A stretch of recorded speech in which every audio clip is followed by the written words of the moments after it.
ہوا جس کے اندر مصطفیٰ عامر کی جان گئی، اس کا بیک گراؤنڈ کیا ہے؟ کیا حالات بنے؟ کیا آپس میں ان کی لڑائی ہوئی؟ قتل تک بات پہنچی؟ بی بی اے کا طالب علم مقتول جو مصطفیٰ عامر ہے، اور ارمغان کال سینٹر کی آڑ میں پولیس کے بقول 4 دھندے ہوتے تھے۔ ارمغان کی طرف اگر یہ گیا تھا تو والدہ کے نالج میں تھا؟ ایک غیر ملکی نمبر سے کال آتی ہے کہ تاوان دیں 2 کروڑ روپے تک، چور کی داڑھی میں تنکا دیکھیں۔ پولیس ابھی جانے لگتی تو پولیس پہ فائرنگ شروع ہو جاتی ہے۔ ایک ڈی ایس پی اور ایک کانسٹیبل 2 زخمی ہو جاتے ہیں۔ فائر کون کرتا ہے؟ ارمغان۔ کہتے ہیں ہمیں 2 باتوں کا یقین ہو گیا، اس گھر میں ہی مصطفیٰ عامر کا سراغ ملے گا۔ میں نے ان کی والدہ سے پوچھا تو یہ بچیوں کے 2 نام آئے، انہوں نے کہا جی یہ 2 بچیاں اس قتل کے کیس میں شامل نہیں ہیں، ایک اور ہے۔ میں نے کہا اس کا نام بتائیں کہ جی میں نے کہا جی بی بی آپ کے بیٹے یہ پہ کوئی پہلے مقدمہ تھا منشیات فروشی کا، ANF نے کوئی ریڈ کیا تھا؟ کہتے ہیں 3 سال پرانا کیس ہے۔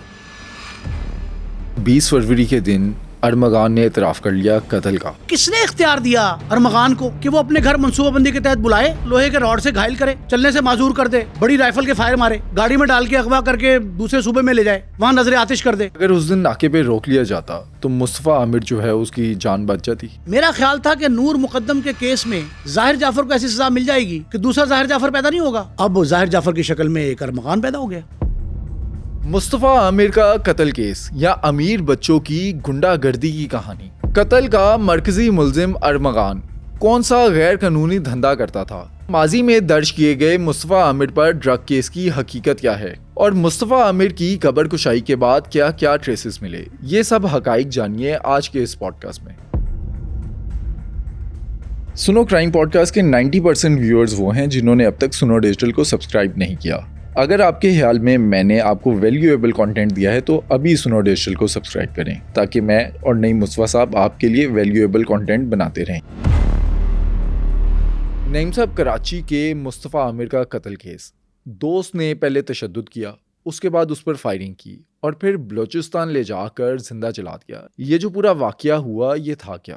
بٹ صاحب اگر ہمارے ناظرین کو یاد ہو کہ ہم نے اسی کراچی کے ایک پوش ایریا کے نوجوان ظاہر جعفر اور اس کی فرینڈ، واقعہ بڑا نور مقدم کیس جو تھا بڑا معروف تھا، اگر وہ یاد ہو تو 2 بڑے خاندان پوش ایریاز کے رہائشی، غیر ملکی بیک گراؤنڈ، سفارتکاری سے منسلک رہے، وہ سارا واقعہ اگر یاد ہو تو اس میں ہم نے ایک جملہ کہا تھا کہ بعض ایسے معاملات ہیں جو گھر کی 4 دیواری میں پوشیدہ رہتے ہیں، لیکن جب ان میں سے بارود نکلتا ہے، بم پھٹتا ہے، تو اس سے پتہ لگتا ہے کہ پس پردہ حقائق کیا تھے۔ یہ جو واقعہ آپ نے بتایا مصطفیٰ عامر کا، یہ 20 سال سے 30 سال کے نوجوان لڑکے اور لڑکیاں ان سے متعلق ہے، اور یہ اس حد تک سبق آموز ہے کہ کئی راز افشا ہو رہے ہیں۔ آنکھیں اور دماغ کھول دینے کے لیے وہ روح فرسا واقعات اس میں سامنے آئے ہیں کہ جو معاشرتی المیہ بھی ظاہر کرتے ہیں، ہمارے سرکاری محکموں کی غفلت اور کم مائیگی اس کی طرف اشارہ کرتے ہیں، والدین کے رول پہ ایک بدنما داغ ہیں، اور اس سے بڑھ کے معاشرتی المیہ یہ ہے کہ اتنا کچھ ہو رہا ہے، ہمسائے بے خبر ہیں، علاقہ خاموش تماشائی ہے، متعلقہ محکمے دانستہ خاموشی کیے ہوئے ہیں۔ یہ سارے معاملات جو ہیں نا، یہ اس مصطفیٰ عامر کیس کے پیچھے کئی سبق دے رہا ہے۔ مصطفیٰ عامر کیس کیا ہے؟ یہ 2 گھرانے ہیں جن کے فیملی ریلیشنز ہیں۔ ارمغان ایک کریکٹر، ایک رول، دوسرا مصطفیٰ عامر۔ ان 2 گھرانوں کے بارے میں جو تحقیق تفتیش پولیس کے ریکارڈ میں موجود ہے وہ، اور اس سے متعلق دیگر تفصیلات، ہم نے 2 3 4 روز تک اس کی ہر تہ تک جا کر ہر پہلو کو بڑے بغور باریک بینی سے دیکھا، اس پہ ریسرچ کی، اور وہ میٹر جو قریب حقائق ہے وہ ہم آج اپنے ناظرین تک پہنچا رہے ہیں۔ اچھا، یہ واقعہ ہوا کیسے؟ مطلب کہ وہ کیا حالات بنے کہ یہ قتل تک واقعہ پہنچا؟ DHA کراچی کا پوش ایریا، وہاں کے رہائشی، BBA کا طالب علم مقتول جو مصطفیٰ عامر ہے BBA کا طالب علم, اور ارمغان جو ایک ادارہ چلا رہا تھا, ایک فرم, پر صاحب کال سینٹر ہی چلاتا تھا, لیکن کال سینٹر سپتمبر 2024 میں بند ہو گیا. اچھا, اس کے بعد کہتے ہیں کہ سافٹ ویئر ہاؤس کوئی تھا. سافٹ ویئر ہاؤس ایسا تھا جس کی پولیس نے جب تلاشی لی تو پولیس کے بقول وہاں ایسے ایسے انکشافات ہوئے کہ جس سے یہ پتہ لگتا ہے کہ گھر کی چار دیواری کے اندر کیا ہو رہا ہے, اور جو مقتول فیملی کے لوگوں نے اس خاندان کے بارے میں بتا رہا. ہم نے تحقیق کی, پر صاحب 6 جنوری کو یہ گھر سے نکلتا ہے. مصطفیٰ عامر 22-23 سال عمر ہے. یہ جو فرم سو کالڈ کمپنی ہے, اس کمپنی کے جتنے متعلقین ملازمین جو بھی ہیں وہ 20 سے 30 سال کی عمر میں ہیں.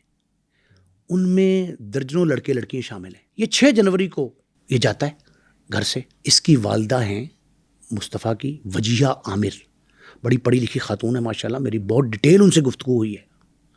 میں نے ان سے رابطہ کیا اور ان سے تمام حقائق جانے. اچھا. وہ یہ کہتی ہیں کہ 6 کو انتظار کیا, شام تک انتظار کرتے رہے, ہم فون کرتے رہے, ہر دوست رشتہ دار عزیز و اقارب, ہمارے بچے کا کوئی پتہ نہیں چلا. وہ تھانہ متعلقہ جو ہے ان کا DHA کا درخشاں, وہاں وہ جاتی خاتون.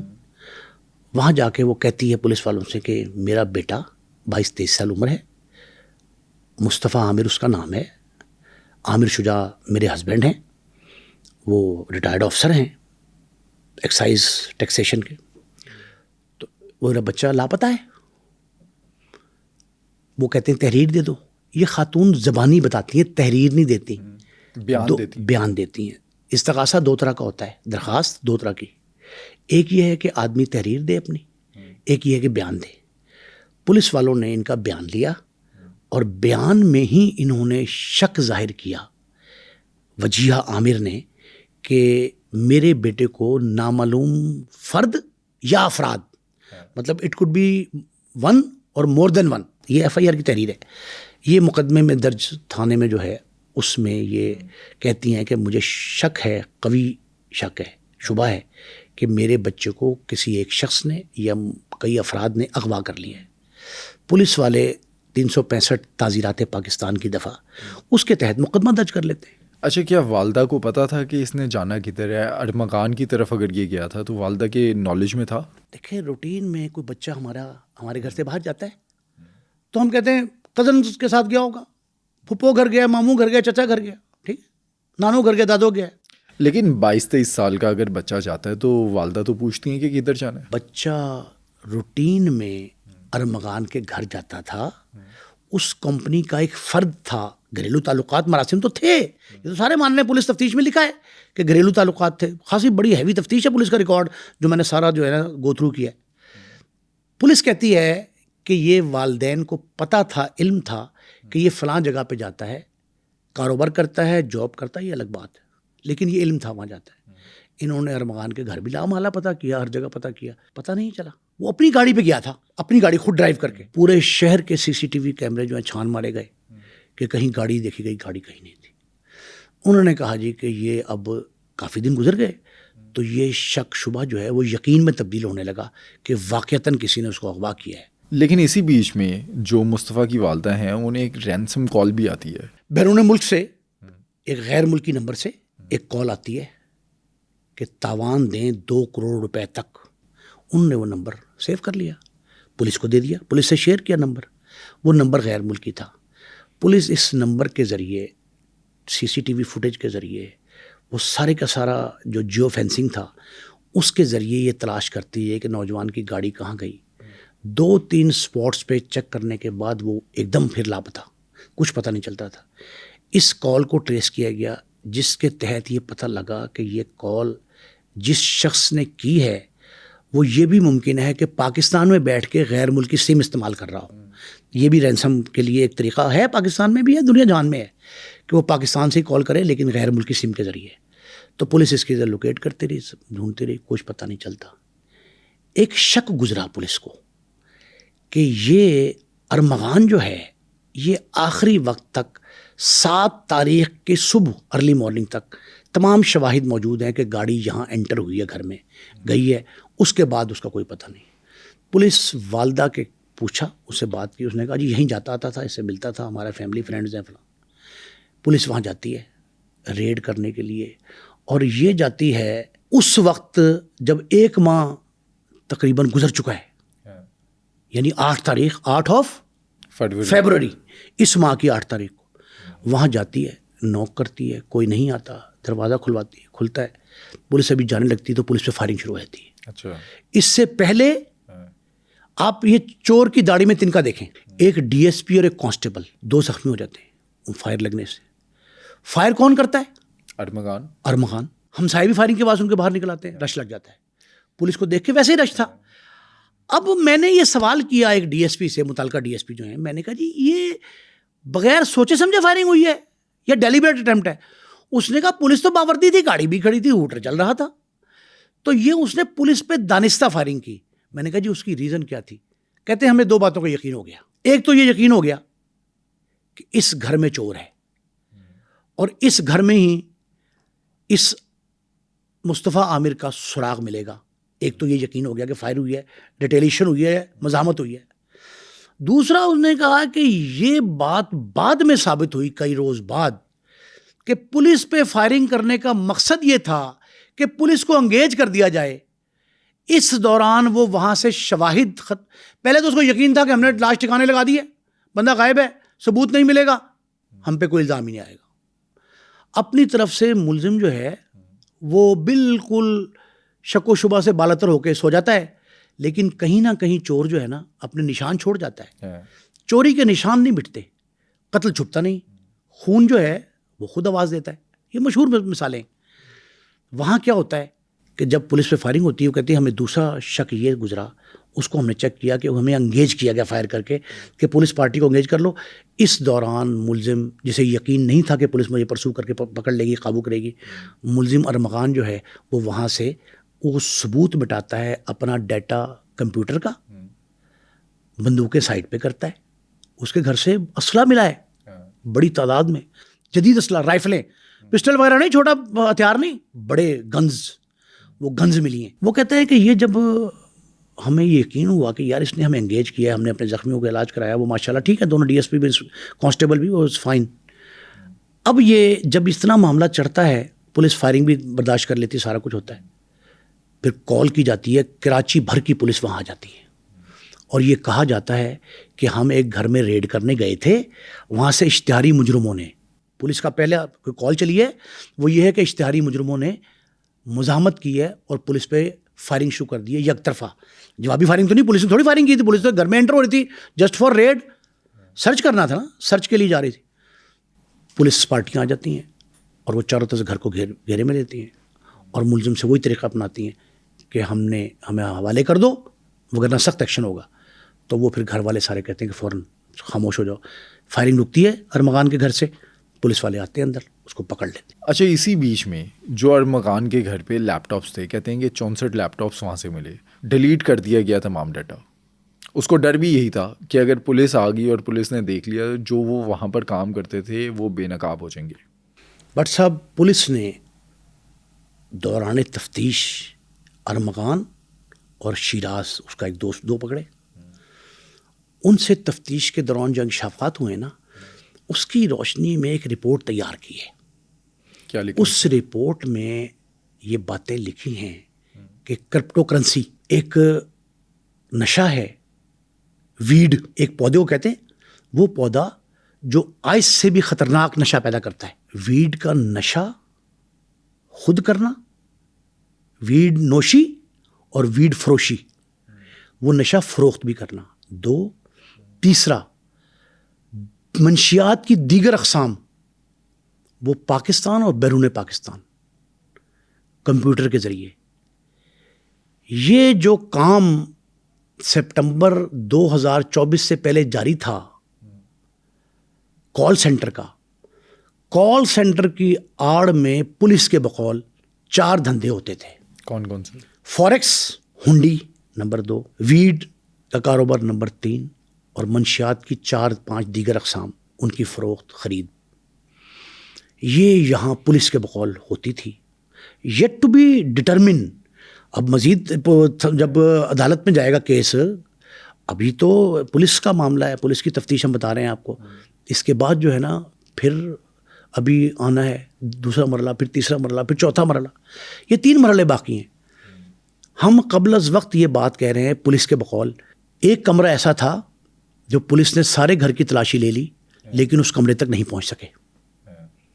خود پولیس والوں کو بقول کہہ رہے وہ کمرہ اتنا خفیہ تھا جو ٹچ سسٹم کے تحت کھلتا تھا. بائیو میٹرک کون کرتا تھا؟ ارمغان. صرف ارمغان، کوئی اور شخص کھول نہیں سکتا تھا. وہ ارمغان کے ہاتھ سے کھلوایا پولیس نے. ایک اور بات آپ کو بتاؤں، لیٹسٹ انفارمیشن اپنے ناظرین کے لیے. پولیس نے علاقہ مجسٹریٹ کراچی کو ایک درخواست دی پرسوں، یعنی ہم ریکارڈنگ کر رہے ہیں پرسوں. اس نے درخواست میں یہ لکھا کہ ہمیں اس کمرے سے ملنے والے ٹیبلٹ اور کمپیوٹر کا ریکارڈ، اس کا فرینزک کرانے کی، اس کو اوپن کرنے کی اجازت دی جائے. یہ پولیس نے جو اجازت لی ہے، ایک انسپیکٹر کے بقول اس نے مجھے بتایا کہ بھائی یہ اگر وہ کمپیوٹر کھل گئے اور ڈیٹا میسر ہوا، ریکور کر گئے، ریٹریو کر گئے، تو اس ڈیٹا کے بعد ہوش ربا انکشافات ہوں گے. میں نے کہا جی تمہیں کیسے یقین ہے؟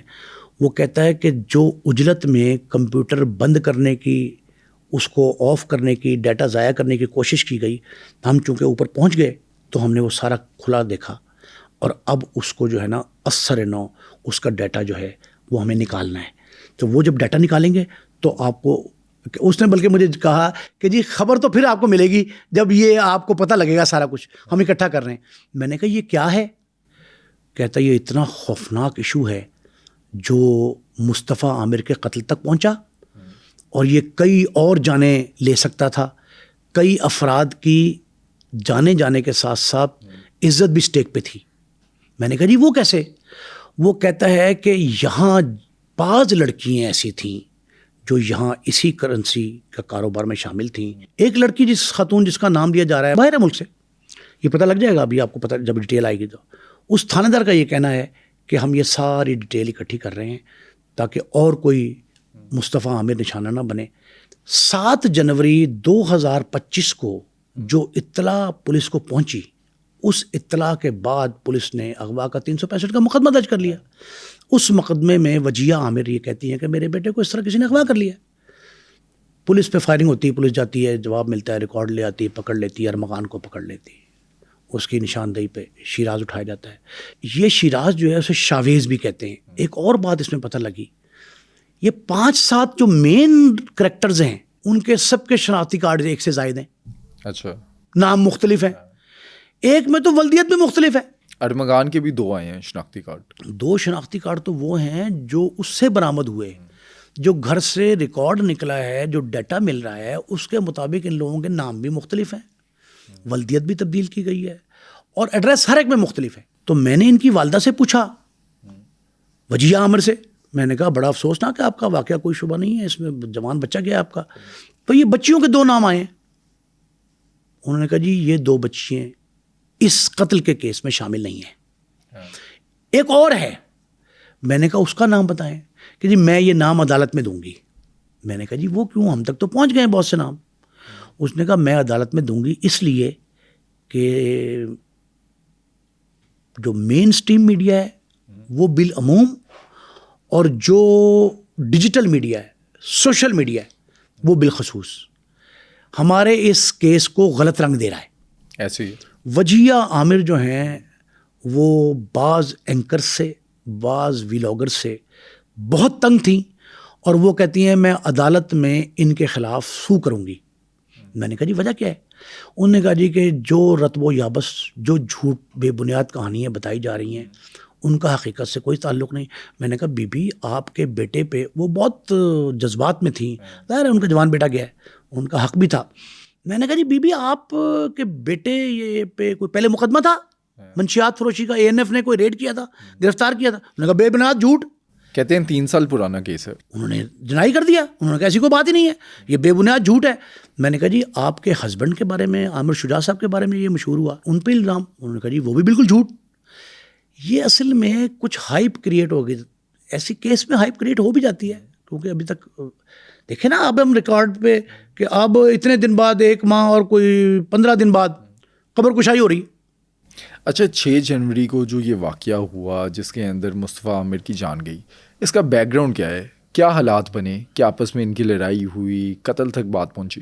بٹ صاحب اس میں 3 باتیں پولیس نے مجھے بتائیں جو دل ہلا دینے والی واقعات ہیں. وہ کہتے ہیں کہ یہاں اس گھر میں ارمغان کے نیو ایئر نائٹ کی محافل کئی سال سے جاری تھی. یہ 25 دسمبر بڑا دن ہوتا ہے. 25 دسمبر سے 1 جنوری تک 7-8 دنوں میں یہاں ڈانس پارٹیاں، رت جگہ، بڑی گرما گرم محافل یہ ہوتی ہیں.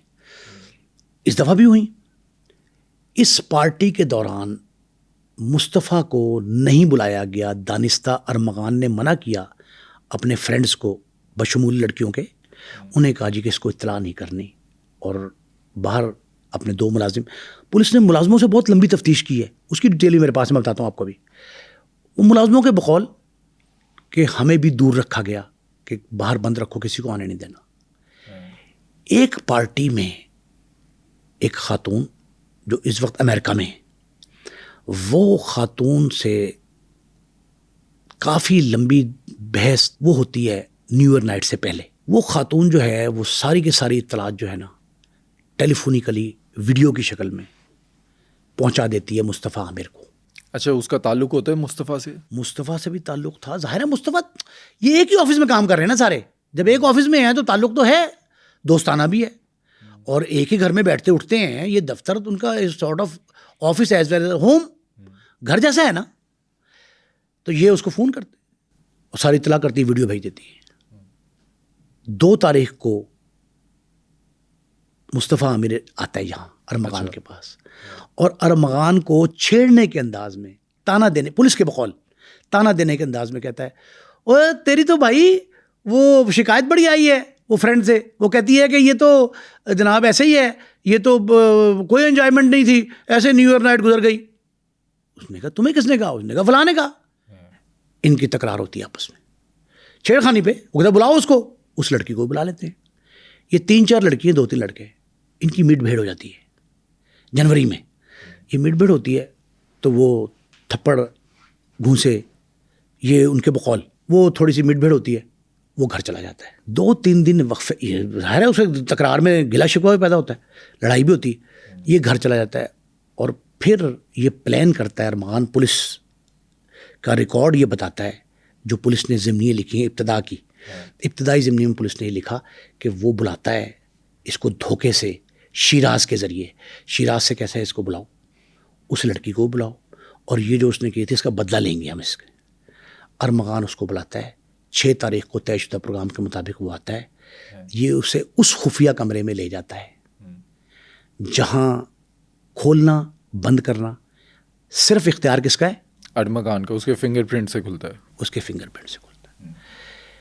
یہ جب آتا ہے وہ لڑکی بھی 2 آ جاتی ہیں، 1-2 دوست بھی آئے تھے، شیراز بھی آئے تھے. ان کا جھگڑا ہو جاتا ہے. اچھا. اور جھگڑا اس حد تک ہوتا ہے کہ وہ کہتے ہیں کہ اسلحہ بھی استعمال ہوا، تھپڑ بھی مارے، لڑائی جھگڑا فل ہوتا ہے. یہ 6 تاریخ کو لڑائی جھگڑے کے بعد، اس کے بعد ساری کہانی پولیس نے وہ بیان کی جو گھر کے ملازموں نے اور شیراز نے بتائی. لڑکیاں تو ابھی تک رابطے میں نہیں آ رہی. ایک کراچی میں ہی ہے لیکن رابطے میں نہیں ہے، دوسری امریکہ میں ہے، وہ بھی رابطے میں نہیں ہے. لیکن ایک بات بڑی زبردست ہے، وہ جو فون استعمال کر رہی ہیں دونوں لڑکیاں، اس کے علاوہ ایک اور لڑکی جو یہ وجیہ کہہ رہی ہیں، ان کے ٹیلی فونز کا ریکارڈ وہ بھی پولیس کے پاس محفوظ ہے. اس میں بہت بڑا کردار ایک CPLC کا ہے، سٹیزن پولیس لائزن کمیٹی ہے کراچی کی. اس کے ایک شخص سے میری بات ہوئی، بڑے مشہور ہیں حسن صاحب. ان سے حسن صاحب سے میری بات ہوئی. وہ حسن صاحب یہ کہتے ہیں کہ جناب یہ جو ہے نا، یہ سارے کا سارا جو ریکارڈ تھا یہ 6 جنوری سے اور فروری کی 17-18 تاریخ کا پولیس کے پاس محفوظ ہے، اور اس کے ذریعے ہم تہ تک پہنچ گئے ہیں کس لڑکی کا کتنا کردار ہے. یہ 6 تاریخ کو سب سے یہ معاملہ ہوتا ہے. اس کے بعد وہ لڑکیاں چلی جاتی ہیں. شیراز کے بقول، یہ شیراز نے بتایا پولیس کو دوران تفتیش، کہ یہ فوری طور پہ یہ پلان کرتے ہیں کہ جو پلان پہلے کیا ہوا تھا کہ اس کو ٹھکانے لگانا ہے. اچھا 20 فروری کے دن ارمغان نے اعتراف کر لیا قتل کا. اب یہ قتل ہوتا کیسے ہے؟ ارمغان نے ایک منصوبہ بندی کے تحت بلا کے فراڈ کے ذریعے اور گھر میں بٹھا کے اس کو لوہے کے راڈ سے مارا, 3 فائر کیے. اب اصل میں اس کے اینٹی مارٹم اور پوسٹ مارٹم رپورٹ نہیں آئی نا, قبر کشائی تو ہو گئی, لیکن لاش چونکہ جلی ہوئی ہے. میں ابھی بہت ڈیٹیل بتاؤں گا DNA کا ناظرین کی انفارمیشن کے لیے, بالکل لیٹسٹ چیز. لیکن ایک بات آپ یہ سمجھ لیں کہ پولیس نے جو بیانات لیے ان میں اس پہ بہیمانہ تشدد اور اس کو ایذا رسانی کے بعد وہ گاڑی میں ڈالتے ہیں بے ہوشی کی حالت میں. اچھا, کہتے ہیں جب تشدد کیا تو جو خون وہاں پر گرا وہ میچ بھی ہو گیا. خون جو ملا کمرے میں سے, اس خفیہ کمرے سے جو کھلتا ہی نہیں تھا, بایو میٹرک والا, اس کمرے سے جو خون ملا اس کے سیمپل پولیس نے لیے, وہ میچ کر کے, وہ میں DNA کی رپورٹ کے ساتھ بتاتا ہوں آپ کو. لیکن یہ سمجھیں کہ گاڑی میں بے ہوشی کی حالت میں ڈالا, طے شدہ پروگرام کے مطابق یہ سندھ کے صوبے سے اس کو بلوچستان لے گئے بے ہوشی کی حالت میں. گاڑی ڈرائیو کی شیراز نے, آگے بیٹھا وہ اور پیچھے وہ بیٹھا لاک کر لیا. دریجی ایک جگہ ہے, لسبیلا ضلع ہے اور تحصیل حب. دریجی ایک ویران جگہ پہ تھانہ ہے, اس سے ندی نکلتی ہے, نیچے رستہ جاتا ہے, اوپر سڑک ہے جہاں تھانہ ہے, تھانے کے ساتھ سڑک ہے, اس سے ندی نیچے اتر رہی ہے, دریجی ندی کہتے ہیں اس کو. یہ دریجی ندی سے کوئی 10-20 قدم آگے ایک ویرانے میں لے گئے. طے شدہ پروگرام کے مطابق گاڑی کے بونٹ پہ, پیٹرول تو اندر ہی تھا نا, بونٹ پہ پہلے پیٹرول, پھر گاڑی کے پچھلے حصے اور اس کو آگ لگا دی. اچھا, کہتے ہیں کہ اس کو کہا بھی گیا کہ اگر تم بھاگ سکتے ہو تو بھاگ جاؤ. یہ اس کے گھٹنوں میں, اس کے بازوؤں پہ اتنا تشدد تھا, جسم اس کا نیلا تھا, بقول شیراز کے وہ بھاگ نہیں سکتا تھا. آپ نے ایک جملہ کا اقرار جرم کر لیا ارمغان نے. ارمغان نے اقرار جرم کیا ہے پولیس کے روبرو. ہم نے کتنے پروگراموں میں بتایا اس کی کوئی قانونی حیثیت نہیں ہے. یہ 161 کا سٹیٹمنٹ ہے, جو کل عدالت میں جائے گا مکر جائے گا, وکیل اس کو سمجھائیں گے بھائی مکر جانا تو نے. پولیس کے روبرو دیا بیان جو ہے وہ حتمی نہیں سمجھا جاتا, وہ ثانوی حیثیت رکھتا ہے. حتمی بیان ہوگا جب عدالت میں ہوگا, وہاں اس نے مکر جانا ہے. کیونکہ ابھی تک جو ایکٹ آ رہا ہے نا ارمغان کا, اس کے والد کا, اس کے گھر والوں کا, اس کے عزیز و قارب کا, ان کے 2 وکلائیں بڑے معروف قانون دان, ان کی طرف سے اس مقدمے کو الجھانے کا ہر حربہ استعمال کیا گیا ہے. ٹیکٹس, وہ ڈیلینگ ٹیکٹس کہہ لیں ان کو, وہ کنسنٹریشن ڈائیورٹ کر رہے ہیں پولیس کی اس طرف سے. اب ہوتا کیا ہے کہ دریجی میں اس کو آگ لگا دیتے ہیں, زندہ جلایا. اب اس میں ایک پہلو میں بتاؤں گا کہ دانستہ یا نادانستہ, خبریت کے ساتھ یا بے خبری میں پولیس کی غفلت کتنی شامل ہے. جس دن انہوں نے اس کو جلایا, تھانے سے 100 گز کا فاصلہ ہے. دریجی پولیس کو بلوچستان میں 3 دن بعد وہ گاڑی دکھائی دی جلی ہوئی. اچھا, شعلے نظر نہیں آئے رات کے وقت, سمیل نہیں آئی, ایک لاش زندہ جل رہی ہے, آگ کے شعلے بھڑک رہے ہیں اس سے, گاڑی میں پیٹرول ہے, گاڑی بھی جل رہی ہے. 3 دن بعد دریجی پولیس نے وہ دیکھا, اندر دیکھا کولے کی طرح لاش پچھلی سیٹ پہ, گاڑی جلی ہوئی, اس کی اپنی گاڑی, نمبر بھی پڑھا نہیں جا رہا تھا. انہوں نے اس کو نہایت غیر سنجیدہ لیا. دریجی پولیس نے اس کا نوٹس ہی نہیں لیا, صرف فون کیا کس کو, ایدی والوں کو. اچھا, ایدی ایمبولینس, ایدی لاوارث لاش دفنانے کا, ایدی دفنانے کا جو طریقہ تھا اس کے مطابق اسے کہا کہ یہ فوری طور پہ جو ہے ایک یہاں باڈی, انہوں نے گاڑی وہیں چھوڑی, ایدی کو اطلاع دے کے سمجھا کہ ہم بری ذمہ ہو گئے. اگر برسب کسی کی لاوارث لاش کی اطلاع پولیس کو ملتی ہے تو اس کے 10 SOPs ہیں. ضابطۂ فوجداری, تعزیرات پاکستان, ہر طرح کا اسٹیٹ لا جو ہے اس کے تحت 10 SOPs کرنے پڑتے ہیں آپ کو. کون سے؟ لاوارث لاش جو ہے اس کی اشتہار بازی ہوتی ہے, شور و غوغا کہتے ہیں اس کو, اشتہار چھپایا جاتا ہے, مساجد میں اعلان کرایا جاتا ہے, عیدی سینٹر جیسے رفاہی فلاحی ادارے جو ہیں ان کو بلایا جاتا ہے, وہ اپنے طور پہ کہتے ہیں. پھر ریلوے اسٹیشن, ایئرپورٹس, پبلک مقامات, ہر جگہ اس کا شور کیا جاتا ہے. پھر متعلقہ ادارہ یہ کہتا ہے کہ ہم امانتاً دفن کر رہے ہیں, اس کے ورثہ تک پہنچا جائے تو تلاش وارثان کا اشتہار اخبار میں دیا جاتا ہے. یہ 10 SOPs ہیں. پھر نماز جنازہ کا طریقہ ہے, پھر تدفین کا طریقہ ہے، یہ لاوارث لاش کا ڈسپوزل ہے، اس کا پوسٹ مارٹم ہے، کچھ نہیں کروایا، اس کو ایک گڑھے میں ڈالا، اور میری اطلاع یہ کوئی نماز جنازہ نہیں ہوا۔ اچھا، جب بھی ان کی والدہ کہتی ہیں، وجیہ عمر جو ہیں انہوں نے مجھے کہا کہ کیا ہم اپنے بچے کی آخری رسومات بھی نہیں کریں گے؟ کوئی لاوارث تھا وہ، اسے اس طرح جو ہے ٹریٹ کیا گیا لاوارثوں کی طرح، تو ہم تو باقاعدہ، یہ ان کا کہنا بجا ہے، بالکل ٹھیک ہے۔ دیکھیں لخت جگر جس کا گیا اس کو پتہ ہے اس پہ کیا گزر رہی ہے۔ اس خاتون کا یہ کہنا تھا کہ ہم باقاعدہ رسومات کریں گے، اپنے بچے کی تدفین کا اسلامک شرعی طریقہ اپنائیں گے۔ اچھا، جب اس ٹائم پہ دفنایا گیا تو اس ٹائم پہ نماز جنازہ نہیں ہوئی، یہ کنفرم بات ہے؟ یہ ایسی بات ہے بٹ صاحب جو میں نے ہر پولیس والے سے پوچھی، وہ کہتے جی کسی کو اطلاع نہیں ہے۔ جب انکشاف کرتا ہے شیراز اور ارمغان، تفتیش جو ہے نا، 3 دفعہ مکرا ہے ارمغان اس قتل سے، آپ نے کہا نا اقرار جرم کر لیا، 2 بار اقرار جرم کیا، 3 بار انکار جرم، 2 بار اقرار جرم، اور مجھے 100% یقین ہے کہ عدالت میں پھر انکار جرم ہوگا۔ شیراز اور اس کے بیانات کے بعد کراچی کی پولیس رابطہ کرتی ہے بلوچستان میں، وزارت داخلہ، وزارت قانون سندھ کا بلوچستان کے وزارت داخلہ سے رابطہ کرتا ہے، تو بارکھان میں ایک وزیر رہتے، ان کے ذریعے یہ وہاں پہنچتے ہیں لسبیلا۔ لسبیلا میں جا کے ہب تھانہ، ہب پولیس سے پوچھا جاتا ہے، دریجی پولیس کا پتہ لگتا ہے، وہ کہتے ہیں دریجی پولیس کو ایک لاش ملی تھی، پتہ کرتے ہیں گاڑی، وہ گاڑی میں ہی تھی، یہ تصدیق ہو جاتی ہے ابتدائی۔ لیکن یہ اطلاع کراچی پولیس کو جب دی جاتی ہے تو لاش تو امانتاً ہے، جس تھانے دار نے قبضے میں لے کے اور مردہ خانے پہنچائی، عیدی کو دی، پوسٹ مارٹم تو ہو نہیں سکتا تھا اس کا۔ اب انہوں نے کہا جی کہ یہ امانتاً ایک دفن ہے، کیسے تصدیق کی جائے؟ پھر یہ مجسٹریٹ کو درخواست دیتی ہیں وجیہ، عدالت میں جا کے عدالت ان کو اجازت دیتی ہے ایگزیمیشن کی۔ کہاں ہے قبر؟ عارضی قبر کہاں ہے؟ ہب میں، ہب میں، دریجی میں۔ دریجی میں جاتے ہیں، قبر کشائی ہوئی، قبر کشائی کے بعد اس کو 7 سے 11 نمونے اس کے حاصل کیے گئے۔ کس مقصد کے لیے؟ ڈی این اے ٹیسٹ کے لیے۔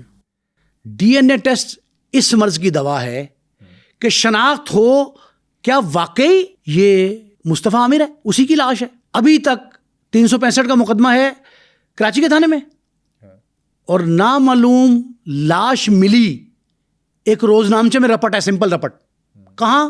دریجی تھانے میں، ہب کے تحصیل ہب ہے، ضلع لسبیلا، یہ وہاں درج ہے۔ اتنی قانونی کاروائی ہوئی تھی، یہ اب نمونے لے کے 4 سے 5 روز لگیں گے، اس کی ڈی این اے رپورٹ آئے گی۔ اب یہ قتل ہو جاتا ہے نوجوان، اقرار جرم ہو گیا، لیکن پوسٹ مارٹم نہیں ہوا، نہ ہو سکتا ہے۔ قبر کشائی ہو گئی، ڈی این اے کیا ہے؟ فورینسک سائنس کے ماہرین جو ہیں ان سے گفتگو کی، پولیس کے وہ تفتیشی ماہرین جو ان مراحل سے گزرے ہیں، انہوں نے کہا کہ ڈی این اے ٹیسٹ میں بالکل بعض اوقات سربریدہ، بعض اوقات بالکل ڈی کمپوزڈ، اور بعض اوقات جلی ہوئی لاش، ان کی کوئی نہ کوئی پسلی کی ہڈی، ریڑھ کی ہڈی، کندھے کی شانے کی ہڈی، اور سکل دماغ کی ہڈی، یہ مضبوط ہڈی ہیں، ان کا ڈی این اے آ جاتا ہے۔ لاش اگر مسخ شدہ بھی ہو، پوٹیفائڈ باڈی کہتے ہیں انگلش میں، اس کے باوجود یہ آ جاتا ہے۔ اگر نہ آئے، پوسٹ مارٹم نہ ہو، تب بھی ملزم ضابطۂ فوجداری کے تحت سزا دی جا سکتی ہے اس کو۔ انہوں نے مثال دی، ایک ڈی آئی جی قتل ہوئے مفخر عدیل، لاہور کے، تھانہ نصیر آباد، گلبرگ، ایل بلاک، مال ٹاؤن، گلبرگ، مال ٹاؤن کے اپوزٹ۔ مفخر عدیل کو قتل کر کے اسی طرح ان کی باڈی کو مسخ کیا گیا، ختم کیا گیا، ان کا ڈی این اے نہیں آیا۔ تو میں نے ان سے پوچھا ماہرین سے کہ ڈی این اے نہیں آیا؟ انہوں نے کہا جس باڈی کو سمپل جلایا جائے ماچس کی تیلی سے کپڑا رکھ کے، کسی نہ کسی ہڈی مضبوط کا ڈی این اے آ جاتا ہے، کوئی گوشت کا لوتھڑا کہیں نہ کہیں لٹک جاؤ اس کا آ سکتا ہے، لیکن جس باڈی پہ کیمیکل ڈال دیا جائے تب وہ ہڈیاں بھی محلول بن جاتی ہیں تو اس کا ڈی این اے نہیں آتا. 2 مثالیں تھیں. ایک انہوں نے کہا جو 100 بچوں کا مبینہ قاتل تھا جاوید اقبال, اس نے کہا کہ میں نے ڈرم میں ڈال کر وہ لاشیں تحلیل کر دیں. نے کہا کہاں پھینکی؟ نے کہا نالے میں بہا دی. اگر آپ محلول استعمال کریں, تیزاب کے ذریعے گلا دیں اس کو, تب ڈی این اے نہیں آتا. تو پھر دیگر شہادتیں کولیبریٹ کی جاتی ہیں, واقعاتی شہادتیں, عینی شاہدین, آئی ٹی کی ٹیلی فون کا ریکارڈ میچ کر جائے گا اگر اس کا کہ جو رپورٹ ہے اس کی وہ کہے گا جی 6:05 پہ فون کیا تھا ارمغان نے مصطفیٰ کو, مصطفیٰ نے جواب دیا, پھر ایک کانفرنس کال بھی کی انہوں نے فلاں کو, لڑکیوں کو بھی لائن پہ لیا. یہ بھی شہادتیں اکٹھی ہوں گی تو وہ کافی ہیں اس ثبوت کے طور پہ کہ ایک قتل مصطفیٰ ہی ہوا اور ارمغان نے شیراز کے ساتھ لڑکیوں کے ساتھ مل کے, جس کے ساتھ مل کے جو عدالت میں ثابت ہو اس کے ذریعے قتل کروایا. تو یہ شہادتیں یکجا کی جائیں گی. پراسیکیوشن اس کو پولیس کی طرف سے یکجا کی ان کی شہادتوں کو کولیبریٹ کرے گا. گولی چلی پولیس پہ, گولی چلی 2 بار مصطفیٰ پہ, گرووز گولی فورینزک ایکسپرٹ بتائے گا, جو بیلسٹک ایکسپرٹ ہے, بیلسٹک ایکسپرٹ یہ بتائے گا کہ گرووز جو ہیں وہ ملتے ہیں نالی کی بندوق کے اسی شرے کے ساتھ, اسی خول کے ساتھ جو وہاں سے پولیس نے اٹھائے قبضے میں لیے. یہ ساری کی ساری مطابقتیں دیکھی جائیں گی, جس کے بعد یہ مقدمہ قابل چالان ہے.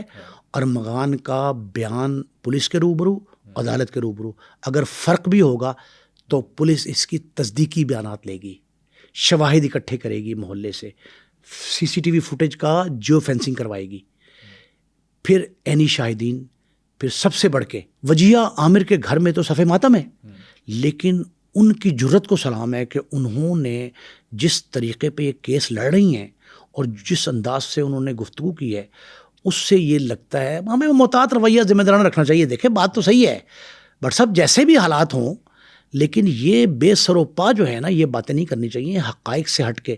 جن لوگوں کو نہیں پتا ضابطۂ فوجداری کیا ہے, تعزیرات پاکستان کیا ہے, پی پی سی, سی آر پی سی, فورینزک ایکسپرٹس کیا کہتے ہیں, جدید لیبز بن گئی ہیں وہ کیا ہوتی ہیں, مطابقت کیا ہوتی ہے, بیلسٹک ایکسپرٹ کون ہے, یہ گفتگو جن کو نہیں پتا وہ اس پہ گفتگو کر رہے ہیں, جس کی وجہ سے خرابی پیدا ہو رہی ہے. اور یہ وجیہ عامر کا درست ہے خیال. اور وہ جو بات کہہ رہی ہے نا, یہ دیکھیں بڑی اہم, وہ کہتی ہیں کہ مجھ سے پوچھ نہیں رہا کوئی, پولیس سے پوچھ رہا ہے اور بے رتب و یابس چلایا جا رہا ہے. جب اس کو پولیس گرفتار کر کے عدالت میں پیش کرتی ہیں تو اس وقت اس کا جسمانی ریمانڈ نہیں ملتا, جوڈیشل ہو جاتے ہیں. اس میں ایک وجہ ہے, ویسے میں قانونی ماہرین سے میں نے گفتگو کی, انہوں نے کہا وجہ اس کی یہ ہے کہ مقدمہ تھا 365 کا, ابھی تک یہ تعین نہیں ہوا تھا کہ کس, نامزد نہیں ہوا تھا نا کوئی, کس نے کیا اغوا.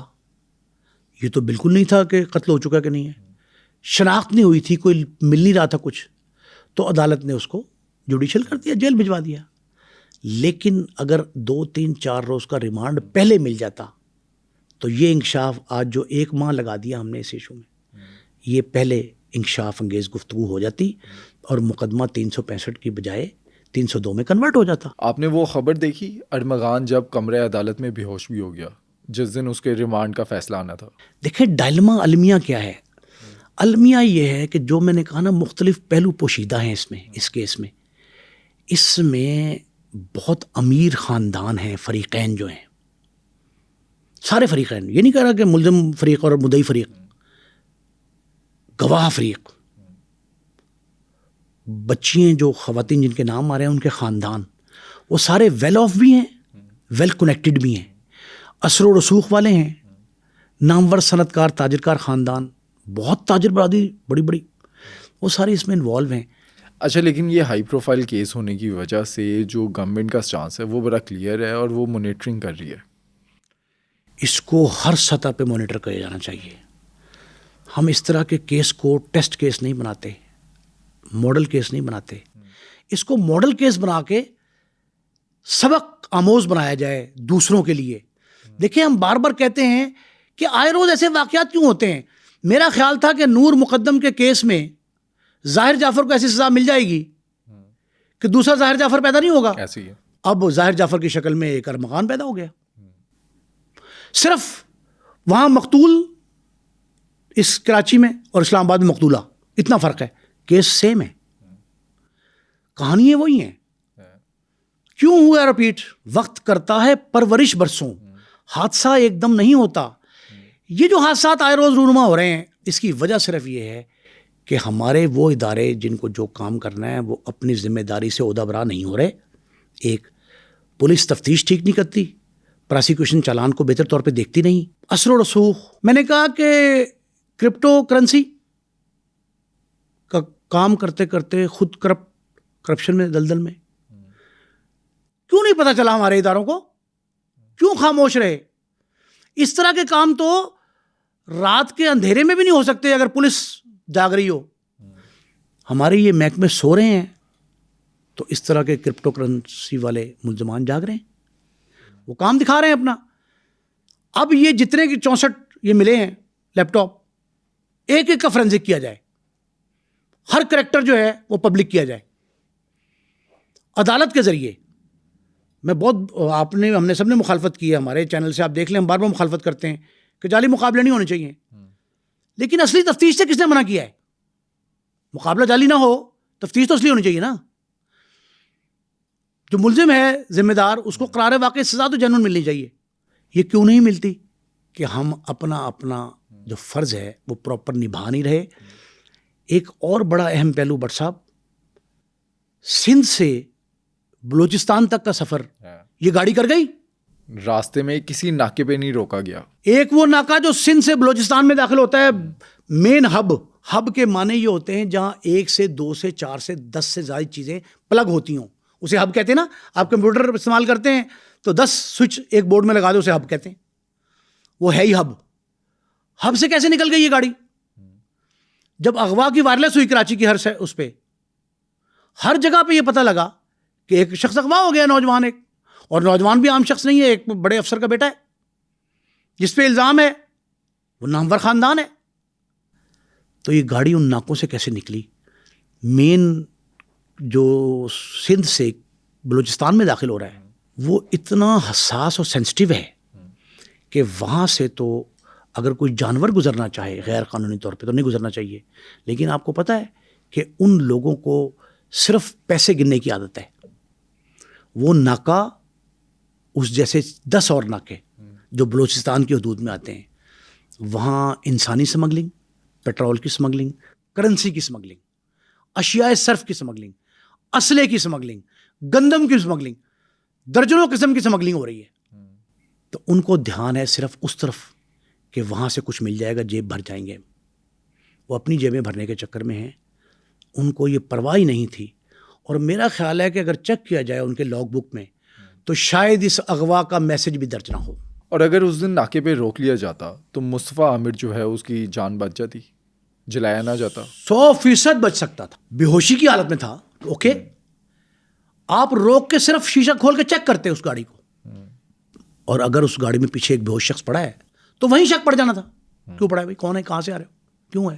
ایک دوسرا، جو کوئی شخص اس طرح کا کام کر رہا ہوتا ہے نا، اس کے ویسے ہی اوسان خطا ہوتے ہیں تو 1 سیکنڈ میں بریک ہو جاتا ہے. باڈی لینگویج سے پتہ چل جاتا، باڈی لینگویج سے پتہ لگتا کہ یہ جرائم پیشہ ہے.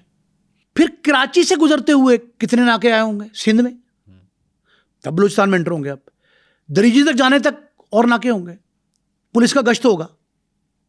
یہ سارے کے سارے سوئے پڑے تھے. یہ بھی ایک لمحہ فکریہ ہے. لیکن اگر ہم اب دیکھیں تو پولیس کافی ایکٹیو ہے اور اچھے سے اپنا رول ادا کر رہی ہے اس ٹائم پہ. سب کچھ لٹا کے ہوش میں آئے تو کیا ہوا؟ جب نور مقدم قتل ہو گئی، آپ نے کچھ نہیں کیا. پھر اب یہ قتل ہو گیا مصطفیٰ، پھر ایک نیا مصطفیٰ قتل ہوگا. بھائی آپ سر سے پانی گزرنے کے بعد ہوش میں آتے ہیں تو جو نقصان ہو گیا اس کا کیسے خمیازہ کیسے بھگتیں گے آپ؟ کیا طریقہ ہے آپ کے پاس؟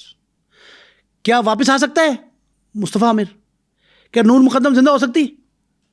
پھر ہم تو لکیر پیٹ رہے ہیں نا اب کہ جی فلاں جگہ پہ 12 ایک ہی خاندان کے 12 افراد کے قتل کے بعد پولیس نے چپے چپے میں ناکہ بندی کر لی. بھئی اب کیا 12 افراد کو زندہ کرنے کے لیے ناکہ بندی کی گئی؟ ہم سانپ گزر جانے کے بعد لکیر پیٹنے کے عادی ہیں اور محکموں کو اپنا یہ طرز عمل بدلنا ہے، تب ہم کسی نہ کسی طریقے سے کسی مصطفیٰ عامر کے بہیمانہ قتل کا راستہ روک سکتے ہیں، ارمغان کی جرائم پیشہ زندگی کے آگے بیریئر کھڑا کر سکتے ہیں۔ اور تیسری اہم بات، ہمیں ان چیزوں کو واقعات ہونے سے پہلے روکنا ہے۔ تدارک، حفاظتی تدابیر کیا ہیں؟ تدابیر یہ ہوتی ہیں کہ واقعہ رونما ہونے سے پہلے اقدامات کیے جائیں۔ ہم واقعہ ہونے کے بعد اقدام کرتے ہیں تو اس کا کوئی فائدہ نہیں ہوتا، لوگ بھول جاتے ہیں۔ اچھا، اس کے اندر نا والدین کا بھی بہت امپورٹنٹ رول ہے۔ اگر ارمغان کے پیرنٹس اس چیز کو دیکھتے کہ ان کا بیٹا کیا کام کرتا ہے، اگر مصطفیٰ عامر کے جو پیرنٹس ہیں وہ دیکھتے کہ ان کا بیٹا کن چیزوں میں ملوث ہے، اس کی گیدرنگ کیا ہے، تو آج یہ واقعہ نہ ہوتا۔ والدین کا پہلا فرض یہ ہے کہ اپنے بچوں کی حرکات و سکنات پہ کڑی نگاہ رکھیں، صرف نگاہ نہیں کرا، کڑی نگاہ رکھیں۔ سوسائٹی جو ہے نا وہ بناتی ہے آپ کو معاشرے کا مفید اچھا فرد یا بدترین گندا، اس شخصیت پہ بدبودار شخصیت پیدا کرتا ہے معاشرہ، جو سوسائٹی ہے اس کی۔ تو اگر والدین یہ نگاہ رکھے، 6 تاریخ کا کیوں نہیں بتا رہے والدین؟ ادھر مصطفیٰ کے والدین کی وہ کیا بتا کے گیا کہ میں ارمغان کے پاس جا رہا ہوں، اور کیا ارمغان کے والدین کو پتا تھا کہ نیچے وہ آیا ہے اور یہ نیو ایئر نائٹ منا رہے ہیں؟ فائٹنگ ہوئی ہے اس دن بھی، فائرنگ کی آواز سنی لوگوں نے، دونوں ملازمین نے تصدیق کر دی ارمغان کے۔ اب آپ یہ دیکھیں کہ ان کے والد، ٹھیک ہے وہ تو بچہ چور چکر ہو، ڈاکو ہو، تو والدین کے لیے چاندی ہوتا ہے، وہ تو چاندی کہے گی نا ماں اس کو۔ ماں باپ تو بچانے کی پوری کوشش کر رہے ہیں، حربے استعمال کر رہے ہیں سارے طرح کے، والد خاص کر ارمغان کے، وہ ٹھیک ہے بات، لیکن بٹ صاحب یہ آپ دیکھیں کہ جو سبق مل رہا ہے ہمیں اس کیس سے، دیگر تمام مجھ اور آپ سمیت ہر شخص کو جو صاحب اولاد ہے اس کو اپنے بچوں کا احتساب بھی کرنا چاہیے، لیکن حفاظتی تدابیر بھی کرنی چاہیے۔ ٹھیک ہے آپ روکیں اس کو کہ جی ٹھیک ہے اگر وہ پھنس گیا ہے تو اس کو رہا کروائیں، اپنے طریقہ استعمال کر رہے ہیں آپ کیے جائیں، قانونی جنگ لڑیں آپ، سب ٹھیک ہے، لیکن قانونی جنگ سے پہلے اس نوبت کا احساس بھی آپ کو ہو جو آپ کو قانونی جنگ کی طرف لے کے گیا ہے۔ مصطفیٰ عامر کا، وجیہ عامر کا، عامر شجاع کا کیا قصور ہے؟ کیا ان کی دوستی ہی، ان کا تعلق ہی اس نہج تک لایا نا؟ تو ان کا قصور تو اتنا ہے کہ انہوں نے بچہ بھیجا وہاں، وہ چلا گیا بچہ۔ اب جو مرضی ہو، مصطفیٰ عامر کون ہے، والد کیا کرتا تھا، وجیہ عامر کے، یہ سب اپنی جگہ پہ، لیکن یہ کس نے اختیار دیا ارمغان کو کہ وہ اپنے گھر منصوبہ بندی کے تحت بلائے، راڈ سے اس کو، لوہے کے راڈ سے گھائل کرے، چلنے سے معذور کر دے، بڑی رائفل کے فائر مارے، اس کی جان لے لے، گاڑی میں ڈال کے اغوا کر کے دوسرے صوبے میں لے جائے، وہاں نظر آتش کر دے، شولوں میں اس کے جسم جو ہے وہ بھڑک بھڑک کے وہیں پڑا رہے، قبر کشائی کی نوبت آئے، گھر والے بے یارو مددگار لاوارث پھرتے رہے تلاش کرتے ہوئے، اسے تلاش میں سرگرداں رہے نا اس کے ماں باپ بچے۔ یہ جو معاملہ ہے نا، اس سارے کی جتنے پہلو بنتے ہیں ان کی باریک بینی سے تفتیش ہونی چاہیے، حالات کا جائزہ لے کر پولیس، بالخصوص سی پی ایل سی کراچی، میں اس کے رول پہ بڑا خوش ہوں، اس مقدمے میں سارا رول میں نے دیکھا ہے، سی پی ایل سی بالخصوص اس سارے معاملے کو، کیس کو منوان پبلک کرے، عوام کو دیکھیں، بد اعتمادی، بے سکونی، عدم اطمینانی ساری پیدا ہوئی نا، اس کو ختم کرنے کے لیے سارے معاملات جو ہیں ان کو پبلک کیا جائے، قصور ڈٹرمن کیا جائے، کس نے کتنی ذمہ داری اپنی پوری نہیں کی، یہ ڈٹرمن کر کے اس کیس کو رول ماڈل ٹیسٹ کیس جو بھی کہیں وہ بنایا جائے۔ ہر روز کے قتل اس طرح کے اندھوناک، افسوسناک، دلدوز، ان کو روکنے کے لیے کوئی ٹھوس پالیسی وضع کیے جائے۔ ہم یہ کہتے ہیں جی کہ سی آئی اے کو تبدیل کر دیں، آپ کسی بھی نام سے کوئی مرضی شعبہ بنا دیں، آرگنائز کرائم۔ اب یہ تو اینٹی کرائم ہونا چاہیے، آرگنائز کا مطلب ہے کہ آپ جرم کروانے کی منصوبہ بندی کریں گے۔ آپ کسی اے ایس پی کو DIG کے وہ لگا دیں رینک, سیٹ جو ہے نا وہ مخمل کی بنا دیں, آپ تخت پوش پہ بٹھانا شروع کر دیں, شاہی دربار سجا دیں کھلی کچہریوں کی جگہ پہ, SSP DIG, اس سے فرق نہیں پڑے گا. یہ جو ہوتی ہے نا ذہانت پہ مبنی کارروائیاں, وہ کرنی چاہیے جن سے منصوبہ بندی جو ہے وہ رک سکے. کراچی کے کس ادارے کا فرض تھا کہ وہ اس غیر قانونی کام کو لگام دے؟ کیوں نہیں روکا گیا؟ اگر وہ آپ جس نے جب بند کیا ستمبر میں, مجھے آج اپنی تحقیق سے پتہ لگا کہ یہ کام جو کال سینٹر تھا غیر قانونی تھا, بند ہو گیا, تو محکموں کے اداروں کو کیوں نہیں پتہ لگا کہ کھولا ہوا تھا؟ کیوں نہیں کارروائی کی اس وقت؟ اگر اس وقت کارروائی کرتے تو شاید کرپٹو کرنسی جو ہے اس کا پتہ لگ جاتا اور آج مصطفیٰ کی جان بچ جاتی. یہ کہا گیا, کسی بندے نے مجھے کہا کہ جی میرا خیال یہ ہے کہ 8 CCTV کیمرے بند ہیں. میں نے کہا نا ایک جگہ بیریئر لگ گیا, گاڑی جاتی دکھائی دی, ختم ہو گئی. انہوں نے کہا جی 8 اگلے بند ہیں. 8 اگلے بند رہے جنوری میں, 8 اگلے فروری میں بند رہے. 2 ماہ جس شخص نے یہ کیمرے بند کیے, دانستہ یا نادانستہ, غفلت یا مجرمانہ غفلت, جس وجہ سے بند ہوئے, اس کو مستوجب سزا قرار دیں تو پھر کیمرے ٹھیک چلیں گے. ایک دوسرا, ہمسائے کو بلائیں کہ تو سہولت کار ہے اس کاروبار میں جو غیر قانونی تھا, تو نے کیوں اطلاع نہیں کی متعلقہ محکمے کو؟ بھائی معاشرہ کیا ہے, سوسائٹی کیا ہے؟ سوسائٹی اشتراک ہے مختلف کنبوں کا, افراد کا, ذہنوں کا, آبادیوں کا. ہم سارے کے سارے سوئے رہے اور مصطفیٰ قتل ہو گیا. بھائی مصطفیٰ 100 طرح کی خرابیوں کا ذمہ دار ہوگا, لیکن قتل میں کیا قصور تھا؟ قتل کیوں کیا جائے اس کو؟